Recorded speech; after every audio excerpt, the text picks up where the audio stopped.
करती का सुका पाटील? अरे पाजी आज कमाएंगा तो कल बैठ के खाएंगा, अपनी किस्मत पे भरोसा रख, प्यार तो दोबारा भी हो जाएगा। मेरी जान। अरे त्यांनी कुठे गेला? लेडीज वॉशरूम मध्ये गेला. कुठे गेलाय? थांब येऊन दे लेडीज वॉशरूम मधून बाहेर येणार होय ना, बघू थांब त्याला येऊन दे. त्याने काय करतोय त्याने? अरे अरे एकदा लास्ट ही ब्युटी बघून घ्या, कारण की आता आपण निघालोय कास लेक वर. तलाव तलाव. ए साया लय बोलतोय का तू? तू काय तू बाटली काय दादा मारतोय? हा कचरा काय करतोय? You don't have. माझं पण गॉगल. माझा गॉगल माझ्या बसतोय. आय हॅव गॉगल बट हे तर म्हणले 2.5 किलोमीटर तलाव इथं लांब आहे म्हणले फक्त, पण आता म्हणले बस मध्ये नेतो. आता आम्हाला चालत नाही परत चालत नाही लागलेत. आता हे चालत नाही ते अजून जेवण नाही, पण बघू कसं काय. पोर तर आहेत, पोर जोश मध्ये एकदम जोश मध्ये. त्याने तर जोश मध्ये असतो. अरे हो हो हो एकदम 21 किलोमीटरचं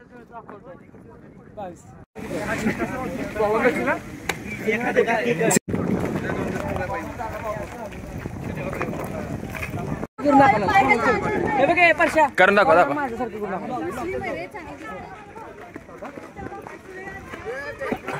दोघं काय काय करते ते?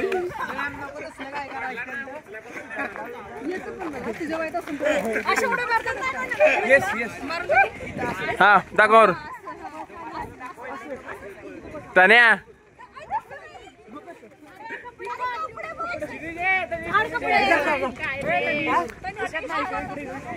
तन्या आपल्याला जिवंत जायचे. शांत बस जरा.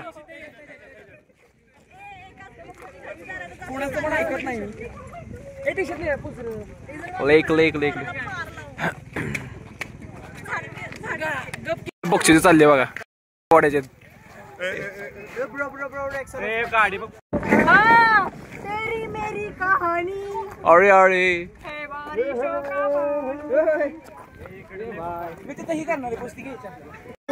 बसाल्या बसाल्या बसाल्या आपल्या. आता आपण इथून निघालोय. चाललो का रे? आम्ही परत काकांना भेटलेलो आहे. काका हाय बाय. Let's go. इज्जतीत कळलं का? Excuse us. सरकार अरे नीट बस जरा जपून बस.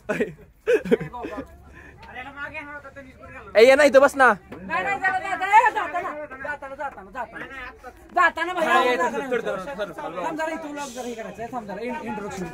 आता आम्ही बस मध्ये परत बसलो आहे. वरनं आलो आहे. वरनं आम्हाला खंडीभर चालवत आणलेलं 1-1.5-2 किलोमीटर चालवत आणलंय. काय मॅनेजमेंट मॅम. आता ही लेक पशी आम्ही आलोय. आता हे आम्हाला अजून पुढे लेक पशी नेणार आहेत का नाही हे माहित नाही. आता बघू आपण लेक पशी जातोय का डायरेक्ट कुठे जातोय. तुम्हाला डायरेक्ट पुढचा स्पॉटवर तुम्हाला भेटूया. डायरेक्ट पुढच्या स्पॉटवर भेटूया. बाय. जेवायला सगळे जेवायला बसले दादा. आता आम्हाला असं जेवायला लावलंय. विषय जरा मॅनेजमेंट जेवाया सर. चार्जिंग लावलंय. इथेच आहे ना. व्ह्यू बघा तुम्ही, फक्त व्ह्यू बघा. पूर्ण कास लेक.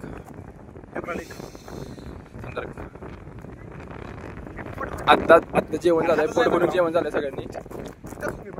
एक नंबर वाटलं. सगळ्यांवर जेवण्याची जी मजा असते का नाही, सगळ्यांवर शेअरिंग करून ती मजा असं सांगून काय हेच नाही. प्रत्येकाच्या डब्यातलं खायचं न विचारता एक वेगळीच मजा आहे का. सिनियर आपली गँग बसली, सगळे जेवायला बसलेत.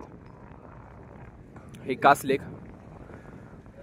व्ह्यू बघा, फॉग बघा कसा, क्लाउड ढग कशा खाली आलेत उतरलेत बघा. यार एकटं जेवताय एकदम हळूहळू. करती का सुका पाटील मान दिसतोय का कुठं? फोटो दिसतोय मागं लेक बघू शकता आणि फॉग पण बघू शकता. कसा वाटतंय ना जरा कमेंट मध्ये सांगा.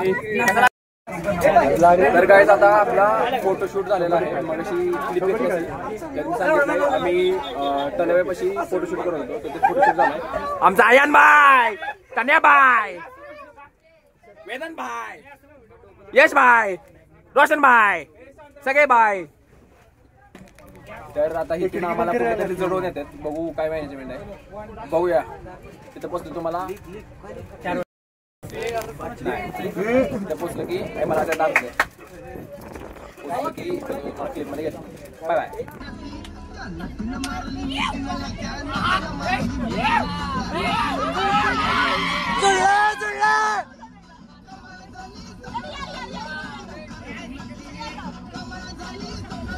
काय एन्जॉय करा सर. आम्ही नाचवणार आहे, आम्ही नाचवत असतो. आमच्या बरं या तरी. नको बाबा, काय सर तुम्ही. चला ते आतमध्ये प्ले ब्लॉग बरं काय काय विषय आहे. Okay okay okay. आता आम्ही कुठेतरी आलोय, माहित नाही कुठं आलोय, पण आलोय.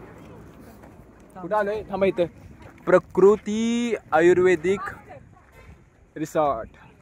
लय बोललीस तू. आता इथं आपल्याला कदाचित बघू आता काय दाखवते. तुम्हाला दाखवायचा प्रयत्न करतो. आय गेस फोन अलाउड नाही म्हणतात, पण बघू आपण दाखवूया तुम्हाला काय विषय काय. आम्ही आलोय आता सिल्वर जुबली हॉल. काय विषय जुबली हॉलचा माहिती तुम्हाला. काय विषय जुबली हॉलचा नाही माहिती तुम्हाला. मुलाखत घेतलीच पाहिजे, तुमचीच मुलाखत घेतली पाहिजे. अध्यक्ष जुबली हॉलचा काय विषय. ए डॅब सर तिकडे नाही माहित ना. आपले सातारा फूड ब्लॉगर. काय नाही घायला आलोय. अरे यार इथं कुठं हॉटेल नाही का जवळ जेवाय जाऊ. प्रकृती बिघडली. बघूया काय विषय इथं काय सांगते आता. तर आता विषय आम्हाला ब्लड डोनेट करायचे. त्यांना ब्लड डोनेट करायचे. मला करायचं हो ब्लड डोनेट. थांब त्याने थांबा. जोडी थांब. त्याने हा चोडून निघाला माझा. असं केला नाही नाही नाही नको चेष्टा. तेवढी चेष्टा नसतात. बघू आपल्याला दाखवते प्रकृतीबद्दल, प्रत्येक हिरवळ झाडे नेचर बद्दल जरा बघू. आपण तुम्हाला सांगतो काय इन्फॉर्मेशन ते देतात. करायचे ब्लड डोनेट करायचे. सॅम मित्रांनो, आम्ही आता प्रकृती आयुर्वेदिक हेल्थ रिसॉर्टमध्ये आलो आहे. 20 वर्ष जुनं आहे आणि तर जर आपल्याला हेल्थ रिलेटेड काय प्रॉब्लेम येत असतील तर अवश्य भेट द्या प्रकृती आयुर्वेदिक हेल्थ रिसॉर्टला. तुम्ही ज्या सेंटरला आहात ते आयुर्वेदिक पंचकर्म सेंटर आहे. बेसिकली इथं ह्या सेंटरमध्ये जे पण बॉडी डिटॉक्स करण्यासाठी काय तो आता त्याला मोठ्या तरी गोष्ट आहे. आता तुम्ही बघत असाल की जे लाईफस्टाईल डिसऑर्डर होतात, कोणाला डायबिटीज असतो, कोणाला हायपरटेन्शन असतं, म्हणजे रक्तदाब असतो, कोणाला थायरॉइड असतात. थायरॉइडचं प्रमाण खूप वाढलंय. आता लोकांच्या लाईफस्टाईल बिघडल्या. लाईफस्टाईल तुमचं स्लीप डिस्टर्ब असेल तर तुम्ही उशिरा झोपत असाल, तर तुमचं खाण्यापिण्याचं जे न्यूट्रिशन असेल तर ते कमी पडत असेल शरीराला, तर ते कुठं तुमच्या बॉडीवरती परिणाम करतात. तर ते झाल्यानंतर जे बॉडीमध्ये जे चेंजेस होतात, कुठले असेल हार्मोनल असेल, ऑर्गन लेवल चेंजेस असेल, तर ते तुम्हाला बॉडी डिझिजच्या रूपामध्ये ते दाखवतो. सो ते कुठं कुठेतरी तुमची बॉडी अशा लेवलला आली असते की आता त्याला रिव्हर्स करायची वेळ आलेली असते. सो त्याला रिव्हर्स करण्याचं काम पंचकर्म करतात. आयुर्वेदामध्ये ते पंचकर्म त्याची थेरपी आली तर ती बरीच करता येतात. तर ते ज्या ठिकाणी होत असतं, तर जसं मला सांगितलं होतं की तुमचा त्या ठिकाणी व्हॅल्यू कसं आहे, तर तुम्ही काही घेऊ शकता. तर आता सध्या जसं सांगितलं की जे मुलीमध्ये जसं बघितलं तर PCOS साबण आलेला आहे, तर ते लाईफस्टाईल डिसऑर्डर असते. तर त्याला तुम्ही लाईफस्टाईल थोडीशी तुमची मॉडिफाय केली, तुम्ही कोणा न्यूट्रिशियस फूड खाल्ला, तुम्ही वेळेवरती झोपला, तर तुम्हाला ते करताय, तो वेळेवर करताय, तर तुम्हाला चांगला आहार घेताय. आहार म्हणजे डायजेस्टमध्ये तुमचं 25% पालेवड झालं पाहिजे, सलाड आलं पाहिजे आणि 25% कार्बोहायड्रेट्स आले पाहिजे, पण 50% प्रोटीनचा सोर्स आला पाहिजे. असं जर तुम्ही तुमचं डाएट ठेवला तर तुम्ही पुढे जाऊन जे लाईफस्टाईल डिसऑर्डर होतात ते तुम्हाला होणार नाही, किंवा हार्मोन इम्बॅलन्स असेल तो होणार नाही. ते फक्त तुम्ही हे करू शकता. बाकी तर आजकालचे सगळे आजार आहेत ते लाईफस्टाईल डिसऑर्डर असते. त्यामुळे असं काही ह्याला तुम्ही आहार नाही जायचे की जेणेकरून ते पुढे जाऊन तुमचं चक्र आयुष्य चालू ते भेटून ठेवेल असं. कारण की आजकाल ॲलोपॅथी मेडिसिन पण जरी पुढे गेलं असलं तरी लाईफस्टाईल मुळे जे होणारे आजार आहेत त्या ॲलोपॅथी कधीच रिव्हर्स नाही करू शकत. सो त्याला एकच पर्याय आहे ते आयुर्वेदिक लाईफस्टाईल तुम्ही अडॉप्ट करायचं. म्हणजे अगदी ऍक्टर्स लोक जे आता मागच्या येऊन गेले ते इथं बसूनच त्यांनी त्या अंधारणा किंवा योगासनाची आसनं करून स्वतःचं माइंड रिलॅक्स केला. माइंड रिलॅक्स म्हणजे काय की पहिल्यापासून स्ट्रेस आणि टेन्शन येतच कसं इथं पण येणारे पेशंट येते त्यांचं एकच गोष्ट ते एन्झायटीमध्ये एन्झायटी डिसऑर्डर आहे. म्हणजे तुम्ही काय करता, एखादी गोष्ट ती ऍक्सेप्ट करत नाही, त्याला न ऍक्सेप्ट करता तुम्ही त्याला सामोरे जाता, म्हणजे त्याच्यामुळे तुमच्या मनामध्ये भीती निर्माण होते. आता जसं तुमचे शिक्षक असतील तर ते शिक्षक तुमच्या वायवाच्या आधी तुम्हाला भले काय असतं तुम्ही प्रिपेअर्ड असाल तर तुम्ही घेणार, मग ते हळूहळू तुमच्या मनामध्ये जी भीती घेतात किंवा तुम्ही एखाद्या गोष्टीला फेस नाही केलं किंवा तुम्ही अपरांतपणे जर एखाद्या गोष्टीला तुम्ही सामोरे नाही केलं तर ते पुढे जाऊन तुम्हाला हानिकारक असणार आहे. सो ऍक्च्युली कसं होतं की IN मध्ये स्ट्रेस घेण्याचं एकच कारण असतं, एक तुमचं पर्सनल किंवा एकतर म्हणजे एज्युकेशनचं रिलेटेड असेल. पण हेच आहे की त्याला काहीतरी कमी करायचं तर त्यासाठी आपल्याला आयुर्वेदामध्ये योगाचं सांगितले, प्राणायाम सांगितले, त्याच्यामध्ये तुम्ही अनुलोम विलोम करू शकता किंवा एका ठिकाणी बसून 5 मिनिटं ओंकार साधना करू तुम्ही मेडिटेशन करू शकता. सो या गोष्टी काय होतं, तुमच्या ती जी निगेटिव्ह एनर्जी असते ती बाहेर पडून पॉझिटिव्ह एनर्जी तुमच्या शरीरामध्ये येत असते. आता तुम्ही ग्लुकॉनडीची ऍड बघितली असेल की तो मुलगा बॉडीने सुने त्याच्यामध्ये खेचून घेतो. तसंच असतं की आपण हे सगळ्यामध्ये राहतो, जे लोक जे तुमच्यावरती तुम्ही स्कूलमध्ये जाता घरात राहतात काहीतरी एनर्जी असते ना ते तुमच्याकडे शोषून देत असते. त्यामुळे तर तुम्हाला ते स्ट्रेस म्हणा, विकनेस म्हणा किंवा तुम्हाला अनुसार असा प्रकार येत असतो, काहीतरी हे सगळं तुमच्याकडे काढून घेत असतो. तुम्हाला त्याच्यामध्ये पॉझिटिव्हिटी टाकण्यासाठी एकच करायला लागतं की तुम्हाला म्हणजे एका ठिकाणी बसून मेडिटेशन करणं किंवा योगासनाची आसनं असतील तर ती शिकवून घेऊन ते युट्यूबवरती आता बरेच तुम्ही बघितलं असेल की आसनं आहे, प्राणायाम आहे, तर ते मी थोडं तुमच्या लाईफस्टाईलमध्ये चालू केलं तर ते पुढे जाऊन तुम्हाला त्रास जातो, म्हणजे त्यांच्यामध्ये हिमोग्लोबिन प्रमाण कमी होतं. तर आयुर्वेदामध्ये काय सांगितलं की एक ऑर्गनायझेशन जे रोज जर तुमच्या मनामध्ये आपलं म्हणजे आवळा खाण्यात असेल, जे आवळ्याचे चूर्ण असेल त्याच्यामध्ये एसटीएम म्हणून एक पावडर मिळते ते असतं, तर ते रिच सोर्स आहे. म्हणजे त्यांनी व्हिटॅमिन सी जर तुमच्या बॉडीत वाढलं मग तुम्ही फ्रुट्स खा. म्हणजे असं नाही की तुम्ही म्हणजे जरी तुम्ही हॉस्टेलला राहताय हॉस्टेलचं जे फूड असतं ते तुमचं फुल न्यूट्रिशन कव्हर करत नाही, तर तुम्ही तुमच्या एखादं सिट्रस फ्रूट म्हणजे व्हिटॅमिन सी जे ऑरेंज असेल तर ते खात राहिला ना तुमच्या शरीरामध्ये आयर्नचा अब्झॉर्प्शन जास्त वाटतं. मग त्यासाठी तुम्ही नॅचरल सोर्स जर बघितला तर मग मार्केटमध्ये जाऊन आवळा सोडून सिमेंट सोडून असं एक मिक्स करून ठेवला आणि ते जरी तुमच्या खाण्यामध्ये असलं तरी तुम्हाला जो विकनेस येणं आहे जे तुमचं रक्ताची दृष्टी आहे ते होणं तुमचं कमी होतं. तसंच म्हणजे एकच असं म्हणेल की म्हणजे जरी तुम्ही दोघांचे केलं तुम्ही त्याच्याबद्दल ते ओव्हरऑल तुमचं न्यूट्रिशन ते खराब नाही झालं पाहिजे. आणि ते आजकाल बऱ्यापैकी मीटिंगमध्ये सुचवते न्यूट्रिशन डेफिशियन्सी आणि त्याच्याबरोबर स्ट्रेस हा पुढे जाऊन पीसीओडी म्हणजे जे पिरियड्स रिलेटेड जे प्रॉब्लेम आहेत ते जास्त लवकर चालू होतं. अरे सॉरी करते मोठा वट झाली विजिट येत ना. ए कवर दे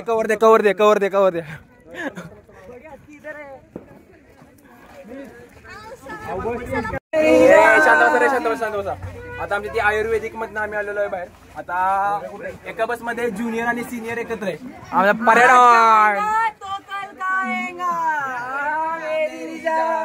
ज्युनियर आणि सिनियर एकत्र आहे. आता बघू काय राडा होतोय. शेवटचे 15 मिनिटं शेवटचे 15 मिनिटं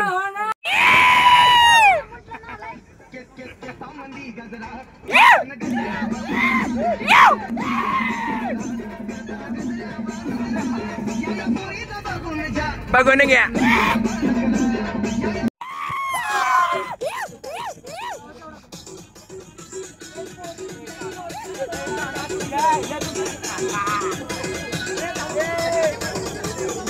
घ्या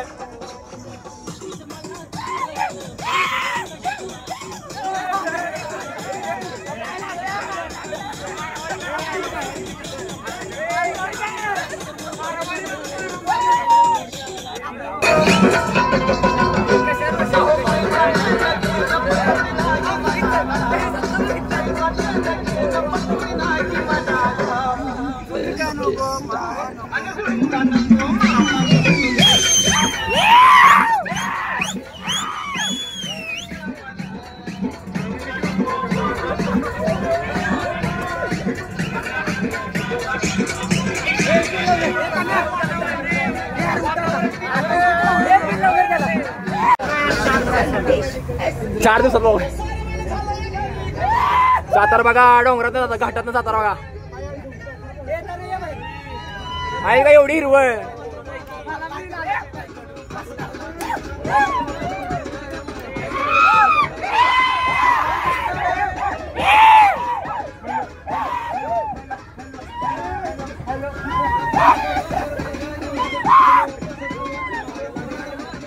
यो बघा हे बघा नदी सोडा. सिद्धेश भाऊंना काय म्हणे ट्रिप बद्दल काय बोलाल जरा, कशी वाटली ट्रिप? जोरात जोरा.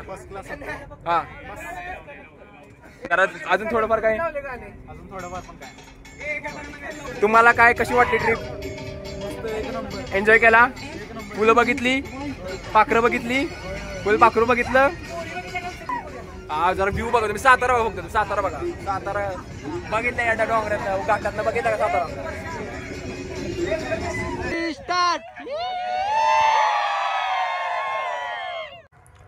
So yes guys, the second part has come to end. जसं मी तुम्हाला फर्स्ट पार्टच्या इंट्रोडक्शनमध्ये बोललो होतो की आपण फन विथ जरा इन्फॉर्मेटिव्ह व्हिडिओ बनवेन, व्लॉग बनवेन. सो सेकंड पार्टमध्ये म्हणजे ह्या पार्टमध्ये जरा इन्फॉर्मेशनकडे फोकस केला आहे. तर तुम्हाला ह्या व्हिडिओमधून काहीही जरा इन्फॉर्मेटिव्ह वाटलं असेल तर व्हिडिओला लाईक करा, चॅनलला सबस्क्राईब करा आणि व्हिडिओ नक्की शेअर करा आणि कमेंट सेक्शनमध्ये हर्ट स्पॅम करा. Thank you, bye.